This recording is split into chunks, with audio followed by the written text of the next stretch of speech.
Oi, gente. Nós estamos aqui conversando com a professora Bárbara Lemos, professora de Ciência do segundo segmento da Rede Municipal de Educação, professora de Ciências e LIVE, do Colégio Alfa. Então, Bárbara, eu quero te agradecer por essa contribuição. É muito bacana, a gente vai começar a falar um pouco da sua experiência como professora de LIVE, e aí a gente vai dizer para o nosso pro público o que é LIVE, porque é algo que muita gente não conhece. Então, a primeira pergunta que eu te faço é o que é LIVE? Oi, Ana, tudo bem? Boa noite. Antes de mais nada, eu queria agradecer o convite, tá? E falar que eu adoro, né? Falar sobre LIVE, falar sobre as habilidades socioemocionais, sobre as 10 competências, né? Que são retratadas na BNCC, de acordo com as habilidades socioemocionais. LIVE. LIVE significa Laboratório de Inteligência de Vida, tá? E o que a gente faz nas aulas de LIVE? A gente trabalha justamente as habilidades socioemocionais que fazem parte das competências que a BNCC estipulou para que se fosse trabalhada. E essas competências são assim, a autorregulação, a automotivação, a comunicação, empatia, as habilidades socioemocionais, que são essa capacidade que a gente tem de se relacionar com o outro. E no LIVE, o que a gente faz especificamente no LIVE? No LIVE a gente abre o espaço para a escuta, que é o que os nossos jovens mais precisam, né? Não é uma terapia de grupo, não ocorre isso. A gente abre o espaço para ouvir. E nesse momento, os nossos alunos eles percebem que lá, naquele local, eles têm alguém que vai ouvir eles com atenção. Porque, às vezes, o simples fato da gente compartilhar um problema já deixa o problema menor do que ele realmente é. Então, o LIVE seriam isso. As aulas de LIVE, a gente trabalha as habilidades socioemocionais, né, baseadas nas competências da BNCC, e a gente abre o espaço para a escuta, a gente abre espaço para se falar de sentimentos. E o mais importante, não tem delimitação de sentimento, não existe sentimento ruim, não existe sentimento bom. Todos são sentimentos. A gente só tem que saber o que fazer depois. Eu posso sentir qualquer um. Agora, o que eu vou fazer com depois é o que é o mais importante. Bárbara, essa disciplina, se vamos colocar assim, né, é uma disciplina, né? É uma Vamos disciplina. colocar assim, ela é dada na escola particular, ela é da sua experiência da escola particular. Vamos levar essa disciplina para dentro da escola pública, que você também é professora da escola pública. Que importância discutir com o aluno os sentimentos, diálogo, seria importante dentro da escola pública? Demais, demais, porque a gente abre espaço até para entender os momentos que eles estão vivendo. Eu sou professora de ciências na rede, né? Então, Uhum. com a minha experiência de professora livre e baseada nesses conceitos, eu consigo olhar meus alunos com mais atenção e eu abro espaço para eles me dizerem o que eles esperam da aula, o que eles querem, né? E até conseguir, por exemplo, saber que determinado momento não é um momento legal para a gente estar implantando alguma atividade valendo nota ou reorganizar esse momento. Então, eu costumo dizer, né, na capacitação que você me convidou para fazer, a BNCC não estipula como uma disciplina. Na escola particular que eu trabalho, ela é uma disciplina, que é o LIVE. Mas a BNCC não estipula assim. Então, qualquer professor ele pode abrir esse espaço para escuta. Ele pode parar um tempo da aula dele para ele olhar com mais atenção aquele aluno dele. Nesses tempos que a gente está vivendo, principalmente, né, de isolamento social, a gente tem muitos jovens, a gente tem muito adulto que está vivendo um turbilhão de emoções e eles não sabem como externar isso. Então, esse momento de livre seria isso, de você ter essa sensibilidade, porque uma hora a gente vai voltar, né? Uma hora o isolamento vai acabar, né? Se Deus quiser. Entrando nessa parte que você está falando, existe uma pesquisa da UERJ que foi publicada agora, inclusive no Globo, essa semana passada, em que a gente está começando a discutir a questão da ansiedade e a depressão. Porque no começo do isolamento, as pessoas estavam fazendo tudo dentro de casa. Eu limpo, eu arrumo, eu leio, mas agora nós estamos chegando num momento em que as pessoas não têm mais a concentração, ela não tem foco, né? Porque você está começando a ter sintomas de depressão e ansiedade mais aflorados. Ou seja, Sim. a gente tem, e a pesquisa da UERJ, ela coloca ainda mais, o que virá depois do isolamento, porque aí você tem uma coisa que vai acontecer que todo mundo vai sair comprando, todo mundo vai sair se divertindo, mas isso vai ter uma curva de subida e depois tem uma descida. Então é onde eles começam a visualizar que há também uma questão da depressão que está por vir, que é o sintoma pós-traumático, né? Todo mundo que passa, todas as comunidades que passam por isso, elas têm o depois. Né? Sim, sim. O Live ajudaria, né? Quer dizer, você está se preparando para, ao voltar do isolamento, você ter esse cuidado nas aulas de Live com as crianças? Sim, mesmo porque, Ana, eu sou professora de ciências concursada, né, da rede, mas eu acho que muito mais importante do que ciências, que é a minha disciplina que eu leciono, é você formar o ser humano. E nós, enquanto seres humanos, nós somos um turbilhão de emoções e conhecimento. E para que nós sejamos bons profissionais, porque, na verdade, né, essas competências da BNCC, ela vem para buscar um profissional melhor. Elas foram criadas em busca de um profissional melhor.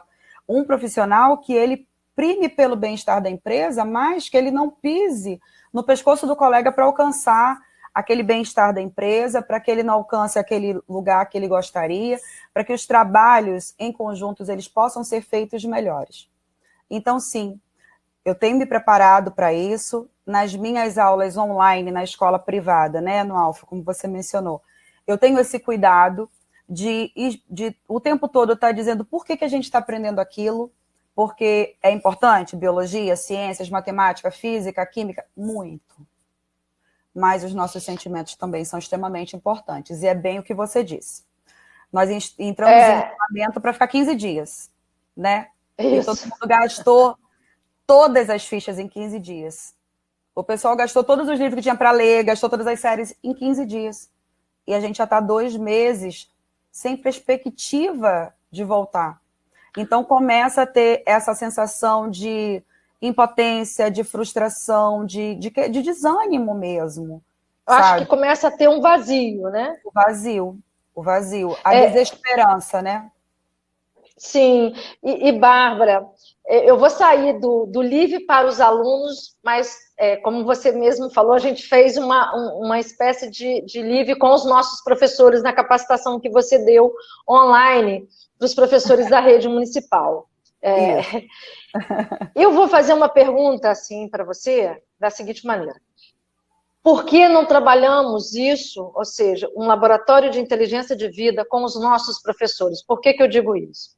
Porque nós temos, na rede municipal, uma quantidade de professores que entram de licença médica em função de síndrome de pânico, ansiedade, depressão.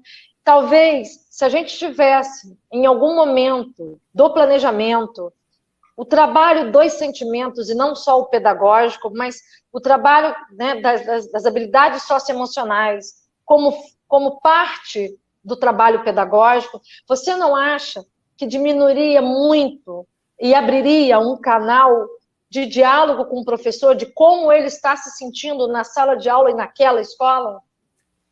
Ana, perfeito. A gente prima muito pelo aluno. E tem que primar, né? Porque são indivíduos em formação. São cidadãos que a gente vai deixar... A gente, quando fala assim, eu sou mãe também, e você sabe, toda vez que eu ouço aquela frase, vou deixar um mundo melhor para o meu filho, eu fico assim, não, gente, se eu não deixar uma pessoa melhor, não adianta o mundo ser melhor, porque ele não vai saber o que fazer. Então, eu tenho que formar uma pessoa melhor, para que ela dê conta do mundo melhor. Então, a gente prima muito pelo aluno. Sim, e tem que ser. Mas a gente também precisa cuidar dos nossos professores. Para ontem. Essa realidade que você fala, esse desânimo, esse desestímulo que os nossos professores na rede pública eles sentem é muito grande. Então, talvez fosse a hora da gente abrir um espaço para que eles pudessem ser ouvidos, sabe? falar como a gente fez lá, né? Porque a aula do livro é o quê? Você pega um exercício e trabalha com eles ali e mostra, olha, e deixa eles curtirem o trabalho como você participou. E deixa eles perceberem o que foi trabalhado. Não tem tem um roteiro, mas não um roteiro que o aluno saiba. Não, ele toma conhecimento daquilo naquele momento, né? Então, por exemplo, quando eu preciso trabalhar comunicação com os meus alunos e como eu fiz com os professores, o que a gente traz? A gente traz textos que primem pela comunicação ou textos que primem pela criatividade, para que eles aprendam a expressar a opinião deles de forma clara, concisa, objetiva. E é o que eu sempre falo, né? Eu bato sempre nessa tecla. A gente pode dizer eu te amo para uma pessoa, e isso pode ser como uma grosseria, e a gente pode ofender ela sorrindo. Então, isso é muito sério. A comunicação ela é muito importante. E ainda mais em tempos que a gente está de isolamento, que a gente digita muito, né? Nossa comunicação, ela praticamente virou emoji, né? Então, tem que tomar muito cuidado com isso. Então, esse momento de trabalho com os professores, ele é, eu acho assim, sinceramente, fundamental. Tem que se levar, sim, o livro para os alunos, mas também tinha que ter para os professores, sim. O espacinho para eles poderem se expressar. Eu acho, Bárbara, porque a gente fala tanto de valorização do profissional que está na sala de aula, mas eu acho que a gente tem que lembrar que a gente tem que ganhar bem, sim, a gente tem que ter infraestrutura, sim, porque isso é valorizar o profissional. Não adianta você me pagar bem, mas não ter lápis e borracha para as crianças, não ter caderno, a criança não está desestimulada, porque isso nos desvaloriza, porque nós acabamos comprando para as crianças, muitos professores fazem isso, né? Compram material para dar às crianças. Então, valorizar o professor é tudo isso, mas também é ouvir o professor. E aí é que eu digo que o livro entraria, né? Eu trabalho com as habilidades. Eu acho que é uma inovação dentro do planejamento pedagógico, né? Abrir um espaço para perguntar ao professor como ele está se sentindo, como ele está confortável com o que ele está fazendo. Eu acho que isso é extremamente importante e faz parte da valorização do professor, ouvir esse professor. Mas, Ana, seria bom se fosse ouvido e valorizado o que ele diz. Porque em muitas escolas, às vezes há esse espaço para escuta, mas ela bate numa porta fechada, entendeu? O professor fala, mas parece que nada do que ele fala serve. Então é isso que desestimula. O você expor o que você sente, o você expor o que você deseja, e isso ser ignorado. É isso que desestimula. Sabe? Mas aí, Bárbara, não vai a questão da qualidade do gestor? Quer dizer, quanto é que esse gestor está pronto para estar à frente de uma escola? Porque o bom gestor é aquele que ouve a sua comunidade, que ele consegue entender que também há momentos de fala e momentos de ouvir. Porque se você só consegue transformar em ação quando você planeja. E para planejar, você tem que ouvir a comunidade, você tem que olhar o que você está fazendo, se aquilo que você faz está chegando na ponta. Né? Então, eu acho que tem muito da questão da qualidade do gestor, porque quando você fala em ouvir, né, e eu digo, quando você fala, tem muita gente que tem muito espaço, eu acho que a gente não tem que ter um espaço pequeno, não. Eu acho que nós temos, os professores estão adoecendo por frustração, por falta de valorização, por uma questão conflituosa. Há muitos conflitos dentro da escola que eles precisam ser trabalhados, porque eles são levados para dentro do processo de ensino-aprendizagem. Então, tem muita criança que ouve e fala, eu não gosto de matemática porque eu também não gosto da professora. Mas... E isso é uma coisa que a gente tem que resolver, esses são conflitos diários, né? E, Ana, não só não gostar da professora, às vezes ouve em casa, né? Meu pai não gosta, minha mãe não gosta, eles não gostam, eu também não vou gostar. Eu, como sou professora de ciências, né, e eu dou aula de física, química e biologia, então tem, né, aquele rancinho lá com física e química também, no Fundamental 2, aí eu falo assim, gente, olha só, deixa para gostar depois, vamos conhecer primeiro. Mas essa questão do professor, a gente tem muito professor desestimulado, muito, que ele não entende o que leva ele a acordar e estar naquela sala de aula. Por quê? Porque os alunos não respeitam, porque ele não tem material, porque ele não ganha o suficiente. E é justamente o que você falou, a gente bate em várias questões sobre a valorização do professor. Tem o financeiro, ele pesa, tem o espaço físico, que pesa, mas a escuta. Se esse profissional ele é ouvido na comunidade onde ele está, né, na escola onde ele está, e as ideias que ele coloca, elas são validadas, você vai ter outro profissional ali. Entendeu? E você consegue até que aquele profissional, aquele que é do contra, né, porque a gente sempre tem. A gente sempre tem um colega que fala assim, não, isso não vai dar certo. A gente sempre tem um. Você consegue movimentar até esse, que fala assim, isso não vai dar certo. Aí você fala assim, não, olha, eu acho que deu. E você consegue mexer nele, sabe? Porque, assim, são muitos anos de desvalorização profissional. Muitos anos. Muitos anos. A gente, passando pela política, né, a gente volta e meia ouve aí que, né, pedagogo é quem estuda pouco, né? Você escolhe né, fazendo assim, só um ganchinho, mas para a gente não entrar nesse mérito, mas você ouve que escolhe ser professor quem estuda pouco. E, na verdade, é justamente o contrário. Mas eu acho que nós somos uma das profissões que a gente não para de estudar. E não é nem por não querer, né?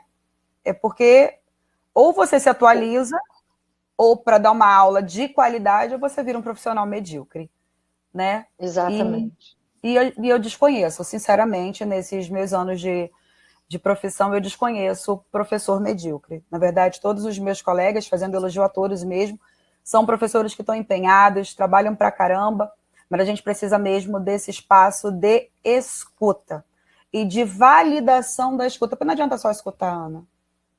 Não claro adianta. Que não.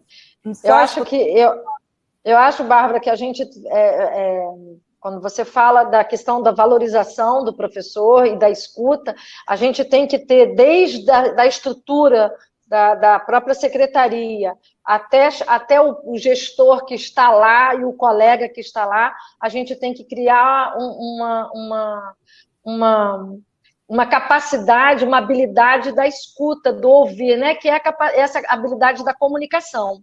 Eu preciso me colocar, e eu, como sou uma pessoa muito freuriana, né? Eu acho que você só consegue ouvir quando você se coloca no lugar do outro. Né? Só quando eu entendo, eu só consigo fazer essa troca, vira diálogo, porque eu consigo me ver no lugar do outro. Se você não se vê no lugar do outro, não adianta, você não dá o valor necessário. Você então, não consegue enxergar, né? O que incomoda nele. Exato. Isso. E aí eu vou para a minha pergunta final para você, que é o seguinte. O que você, enquanto professora de livre, professora da rede municipal, professora da rede pública, da rede particular, desculpa,